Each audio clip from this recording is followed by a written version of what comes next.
Here it goes. I can hear it.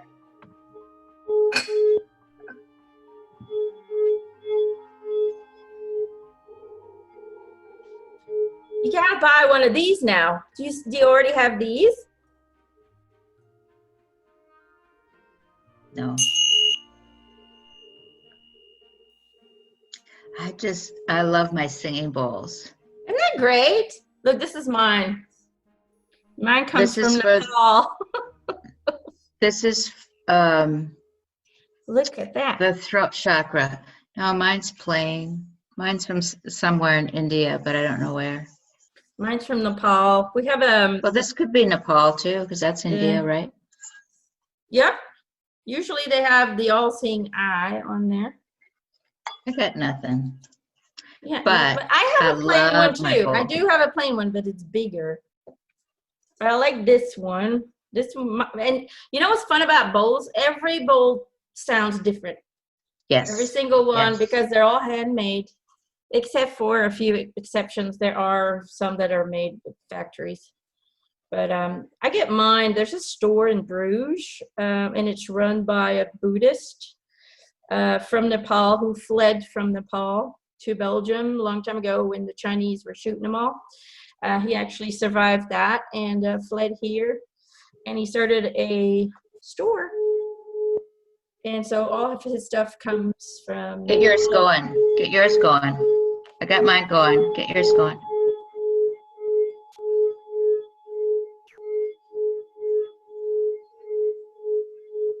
It's been a while since I've used it. There it goes. Mine's very loud though. Well, you're getting a squeaky sound. Mine's a very deep, deep, low vibe. Yours is higher, higher tone.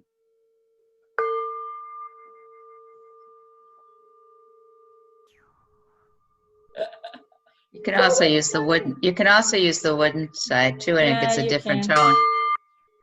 Gives a tinnier sound. See how much tinnier that is? Yeah. Than this. That's really deep. That's tinnier. You know what I used to do, but I don't do it anymore. Like I said, I've kind of lost that playfulness with spirituality. You know, we used to do all kinds of fun things, the Ouija board and bowl and the sound therapy and all kinds of stuff. And we just, it's just, I don't know. Do you have a little cushion for? Do you have a little cushion for your bowl? I do. Put it on here. And so. That's my cushion. I don't know. We used to put this on our bellies and our hearts. We just lay down and put it on there, and then Jared would knock it and start it, and you could feel the vibrations go through your system, which was really cool. So I'm just going to put it here. Who knows? Maybe Steve will surprise us with a little bang without us touching it. Wouldn't that be fun? That would be so much fun. Okay. But I have these too. These are fun too. I don't know what they're called in English. Oh, I was going to ask you, what are they called in another language? We call them, I think, I'm trying to think. I call them a symbol, but I don't know. That's probably not the right word. No, yeah, that's right, symbols. These are very high though. We used to do it over, when we used to have meditation classes in our house, and people would be all laying down, snug as a bug in a rug under a blanket. And I would do the guided meditation. And then Gerald would take the bowl and go from person to person, put it on them and on them at the end of the session. And then he would do these, which really kind of penetrates through your skull. They're so high pitched, but it always cleared a lot of stuff for people. So anyway, we need to start using these a little bit more than we used to. We haven't used them in forever. They've just been in my drawer. Can you imagine? There comes a point where it just becomes your job, and you know, you kind of lose the funness, and that's where I'm going back to. For my water.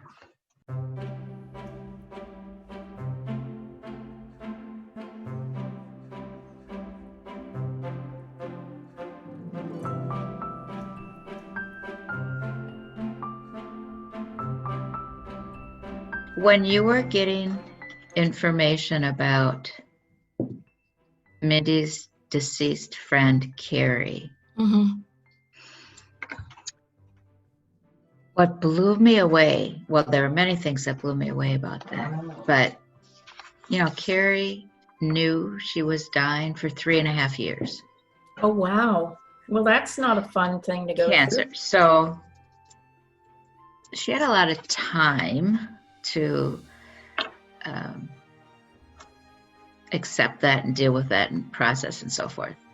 And Mindy, being my daughter, had that spiritual, okay, don't come back as a butterfly because that's lame. Too many butterflies, not going to know it's you. She said she was a pirate.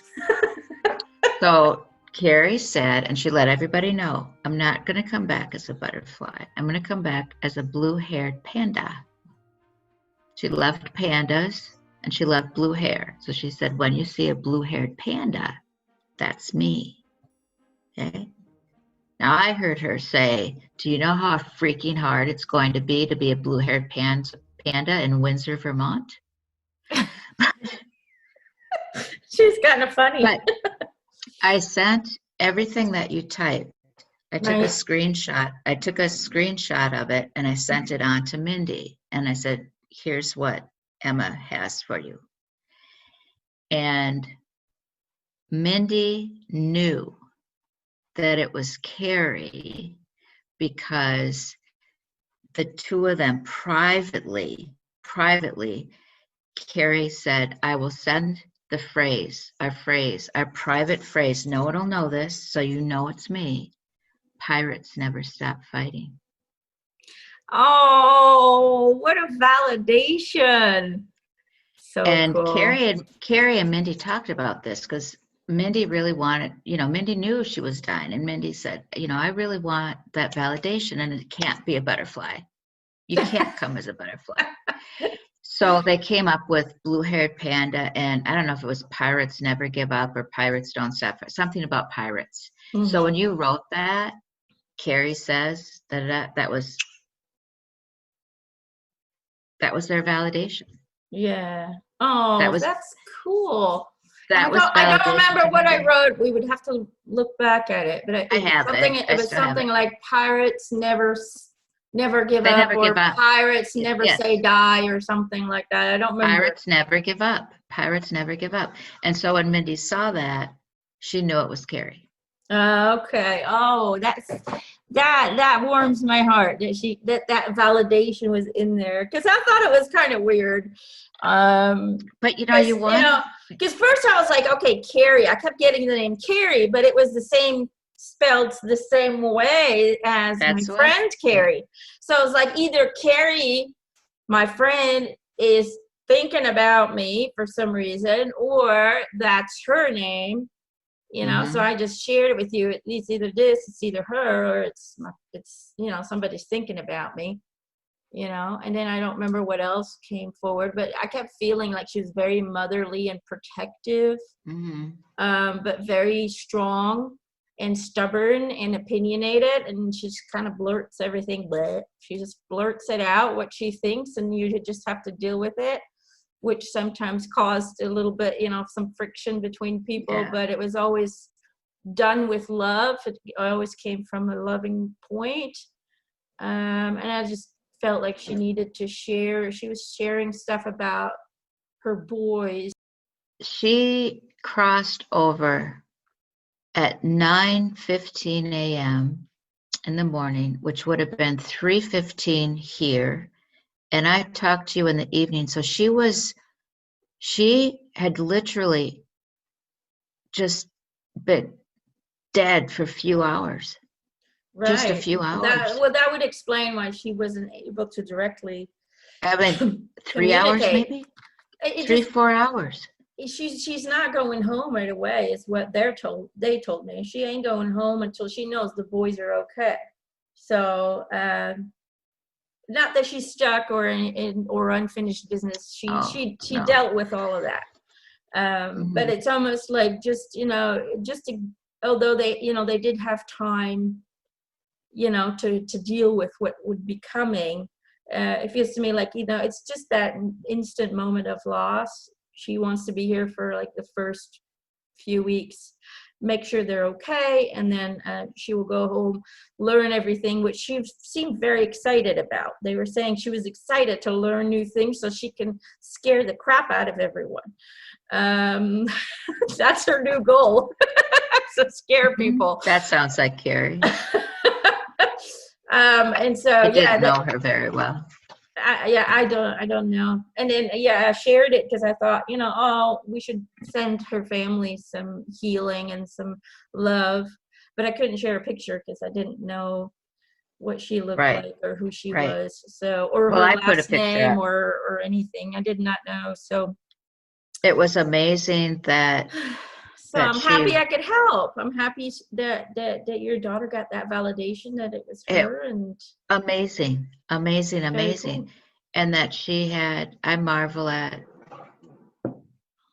she had crossed over just hours previously, and she was able to come to me, to go to you, to get to Mindy. Isn't that amazing? Well, and the thing was, you know, when you said my daughter just lost somebody dear to him, that's basically all you said, right? You said today my daughter lost, and I thought, oh, my human brain said it must be Corona, you know, it must be the pandemic. And then the more I kept thinking, oh, that's too bad that, you know, the more I started receiving information. No, it's not, you know, Eric's like, fuck no, it's not Corona. She knew this was coming. She was sick. You know, and the more I started to focus on it, the more information came in. And that's why I'm like, okay.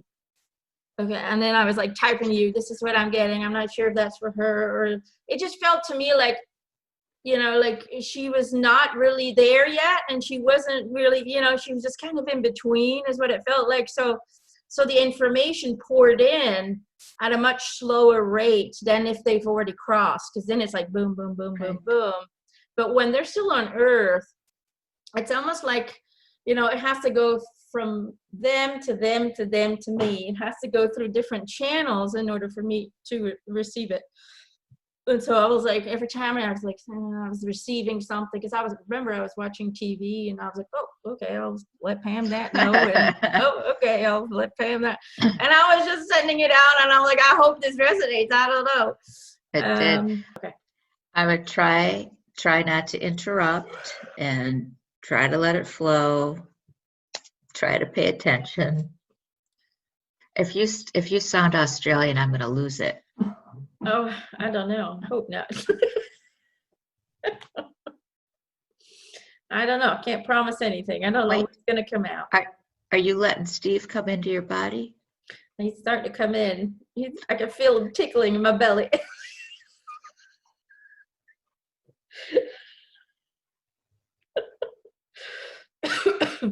Okay. I can't do this a lot because then my camera does weird stuff. Look at that. He adjusts the light. Crikey. I'm married to an Australian. Cut me some slack. Oh, yeah, that's right. I remember I used to watch Steve when I was a kid. It was all over TV. I remember my dad loves shows or programs about animals, so we used to watch it with him. I think I was like 10 or 11, something like that, when they started showing it, maybe here in Belgium. I just remember he was kind of crazy, just jumping on crocs and stuff. And I remember thinking, ooh, that's not something I would do. I'm not as brave as he was.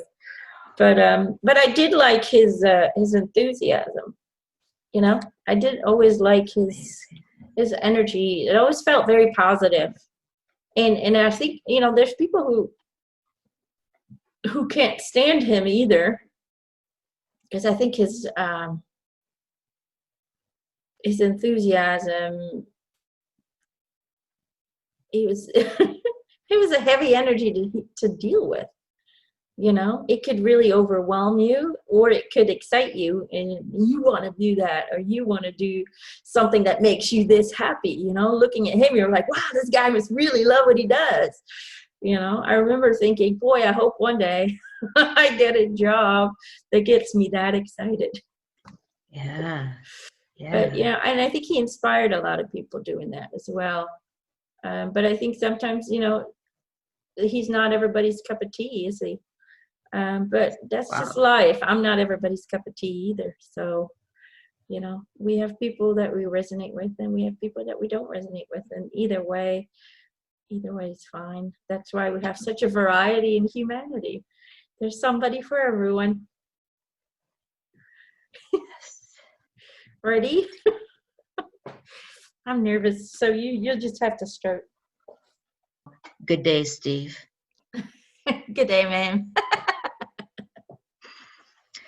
And does this mean Emma and I could I'm get wibbling like a free already. ticket I am into the starting Australian to. Zoo? I'm going to be probably wibbling a lot during this interview because his energy, he just can't sit still. And Steve, you gotta settle down. You gotta settle down, Steve. I And if you feel could, tingles. It's almost like somebody's tickling me all over my body right now. That's what I feel right now. Like he just I'm can't sit thinking, still.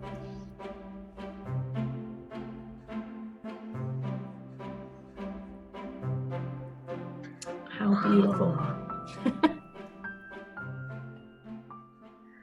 I'm sorry, at the third question, it was just like one constant EVP. I had to say something like, this is either an amazing EVP or I'm hearing Steve. So timing, that was 1 hour, 15 minutes. Oh, he did good. You did good, That was real Steve. good.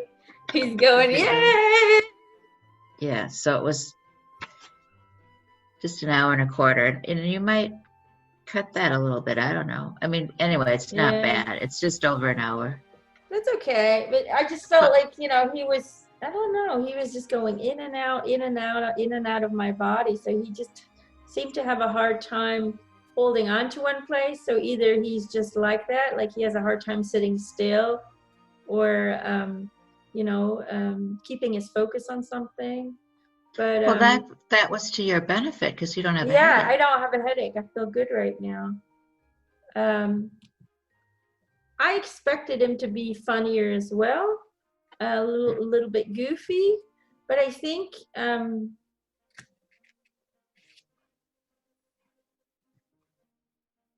he's really focused on it's time.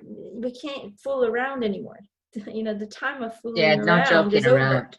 Yeah, no more Yeah, joking around. that's kind of what it felt to me like. Like when he was in, it just kind of felt like he was like, look, people, this is all fun. This is all shits and giggles, but the time to be serious is now. I think we're running out of time to, to take it lightly. And I think, you know, Well, that's he wanted to use this time wisely. He's probably feeling like, I got 1 hour. I have 1 hour to make a point. yeah. And yeah, and I think, goofing around is all fun, but I don't think he wanted to waste energy or time and to really let people know, look, we need to start acting. We need to start taking our responsibility and really start to do what we say we're going to do. Because it's always been say and talk and letting other people do it and making fun of those people. But that needs to stop. We need to take this stuff seriously. And so maybe that's why he was a little bit more serious than normal. Oh, I think so. That makes sense. You're going to have to find some really cool pictures for the intro. I will. I just hope the message reaches people and reaches his family. That's what I said. Yeah. And he laughed at me. Oh, ye of little faith. Oh, ye have Terry faith. will find it. Terry will find it. She will find it. So I think she knows he's around because he always, when I was communicating with him before, he was always like, she knows. I think they really have such a close connection that she can sense him around. So, so he didn't seem very worried about that. Like they know. his family knows that he's around. They feel him, they see him in their dreams. So it feels to me like they have pretty close connection, even though he's on in a whole different frequency. That they are pretty close even now. The thing is, you know, this is what he kind of showed me as well, is that even though he was, you know, very charismatic when you saw him on TV, you know, I mean, he almost jumped through the screen, you know. It was kind of what I remember when I saw him as a young girl. I think he also had this seriousness inside of him that he didn't always show to people. I think Well, he was a TV personality. That was for TV. Yeah, but I think even his, you know, with his family and friends, he was that way. But I think he was an introvert, and that he processed a lot of stuff inside, you know, a lot of stuff emotionally, that he didn't always show that to the world or even to the closest people around him. You know, I feel like he really had a deep well of emotions inside of him that he would only process internally, and that, you know, his energy and his passion and his, you know, that kept him going as well. So yeah, that even, you know, even his own family, you know, we always think that our family knows everything there is to know about us, but I think that our family might have a good idea of how you're experiencing this reality, but they don't fully know unless they go home and they can see your life and experience it through your eyes, you know. And if you think about it, you know, in that aspect, we experience our reality, whether it is co-created or single creation. We're experiencing it in our own unique way that nobody else has access to but us, you know. And in that, I think that there were things about him that were just always internally and that he never shared with anyone. That's what I think. So, but he's, you know, Right. he's an inspiration to many, and I think what he taught everyone was to not let your fear decide whether an animal is worth saving or not. Yeah. Okay. Because he wanted to show people, you know, especially those animals that people think are nasty or fearing, you know, the spiders and the snakes and all of that stuff, that they're just beautiful animals trying to live their life just like every other animal. Because everybody's willing to spend a lot of money in saving the koalas and saving the panda bears, you know, but, you know, when it comes to saving the tarantula or the geckos, or, you know, or the spiders, or then people are like, meh. Or the snakes, you know. But, you know, every animal has a purpose. It's all part of a network that, you know, cannot function without the other, you know. So until we learn to see that, you know, we all hate flies, but they clean up the mess. You know, we all hate worms, but they make our earth light and airy. You know, we all, you know, there's all these, you know, spiders. They make sure that the flies are under control, you know, that there's not too many of them, and so on and so forth. You know, every animal that's created and designed has a function, has a purpose, and is part of a very complex universal web that is interconnected. Everyone and everything is connected in some way or form, and has its purpose. And I think that's understanding that, really understanding that and accepting that, we then will lose our feeling or illusion of superiority. Yeah, but like I Right. think like he said, it's not just understanding it. You have to feel it. That's what I said, Yeah. but you Yeah. accepting it, Yeah. integrating it, knowing it, feeling it, that when you can get that. Yeah. Yeah. I wanted to know from Steve what animal I've been. I want to know what the animals I've been. He says you've been several ones. I have?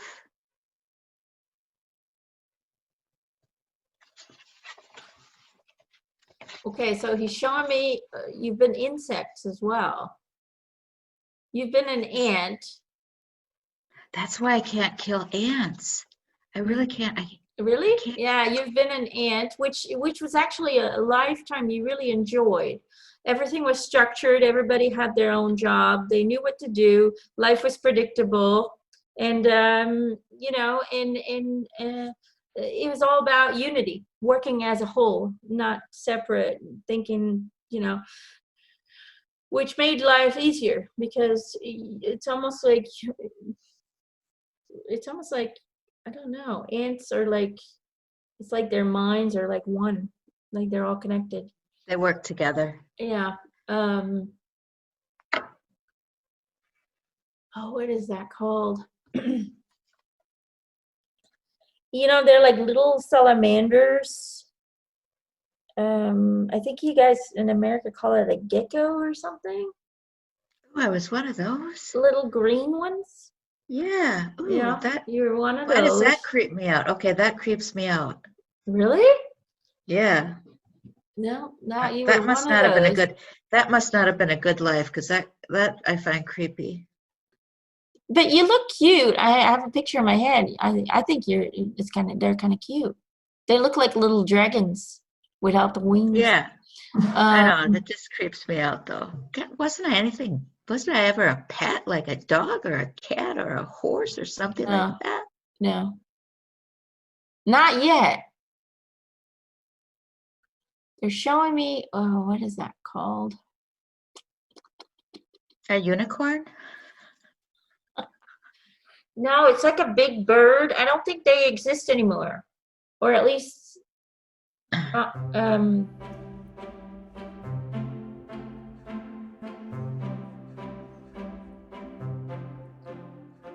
dodo. A dodo.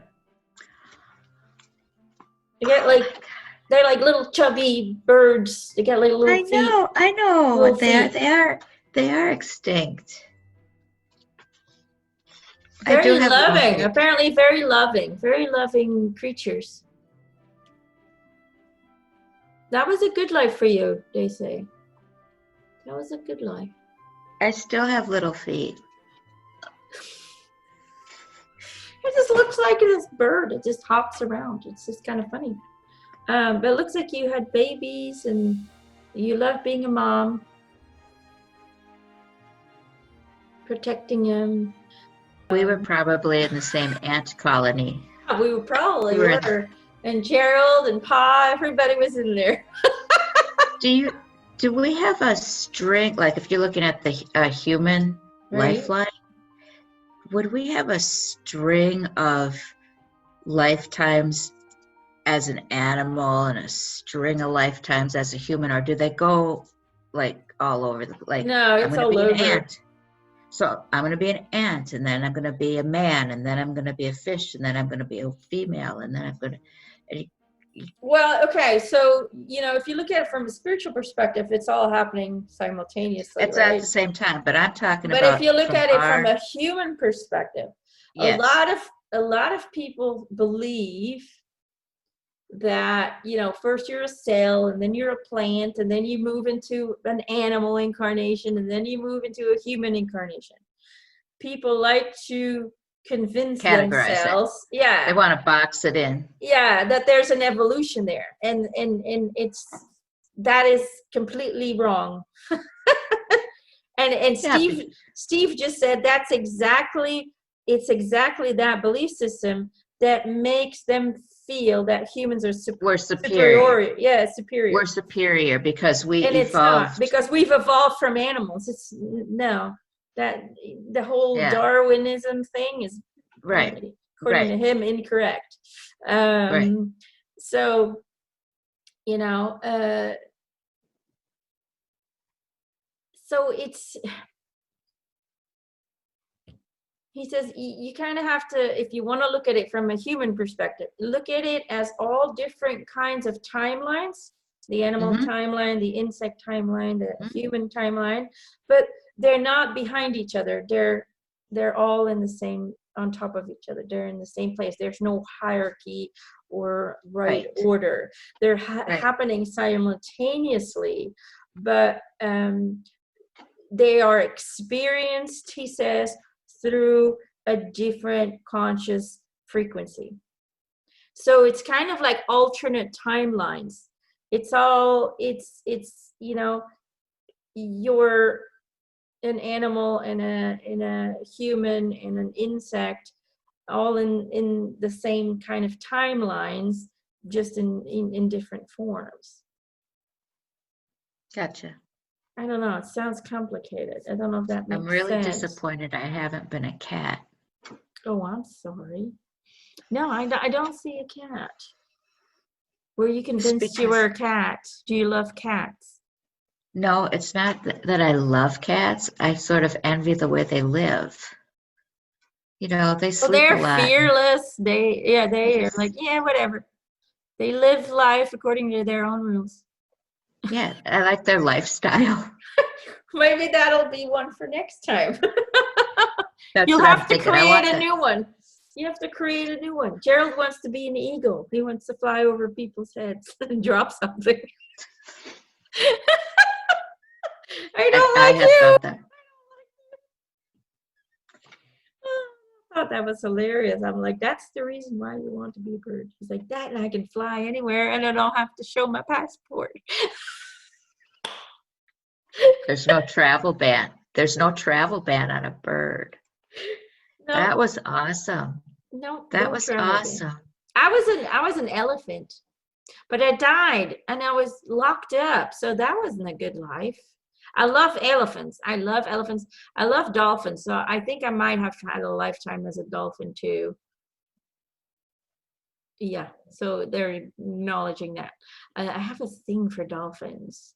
I have a thing for their intelligence and their family life, and I'm in love with how they live family. But yeah, I was an elephant in the zoo in London, and then there was a big fire or something, like London burned, a big fire, and I died in my cage. What a miserable life. Not only do I get caught as a baby, stripped from my nature environment, put into a cage for everyone to look at and stare at, and then burned to death. What? That was not a great lifetime. I don't think that was great. Well, but I'm sure I've had other ones. I'm not resonating with any of these. Well,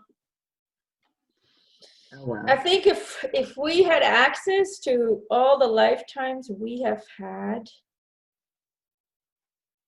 I think there would be a lot of them where we'd be like, oh my God, I did that. Because, you know, as a soul, we want to experience everything. So we want to be the person who is good-hearted and always wants to do the right thing. But we also choose incarnations where we're not so good, where we do very evil things from a human perspective. So, you know, I think when we're in right now as us, as this incarnation, we only have access to the lifetimes that we in some way or form can connect to. And it's only when we cross over, when we transition and we kind of get back in touch with all of our lifetimes, that we then see, ooh, that was me. Okay, that was not good.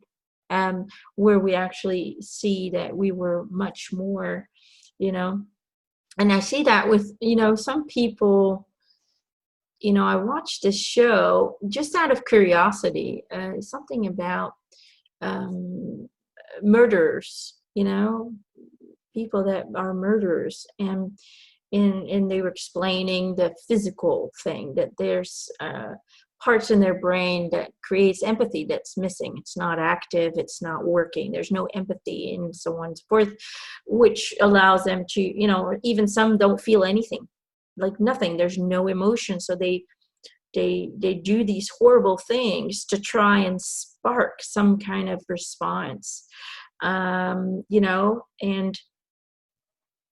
those people who are in that frequency will then probably connect to incarnations where they were in that similar frequency, so you know I think that's how it works, because I think if we would remember in this lifetime as a human, and I don't think we could process all the stuff we've done in all the different incarnations, and the good and the bad and the ugly.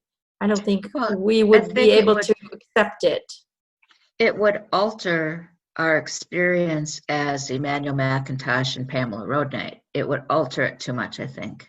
Yeah, and that's why we get glimpses, and we get little bits of lifetimes that can help us in this lifetime, that that we can connect to, that can give us more strength or more insight why we have a certain fear, for example, and so on and so forth.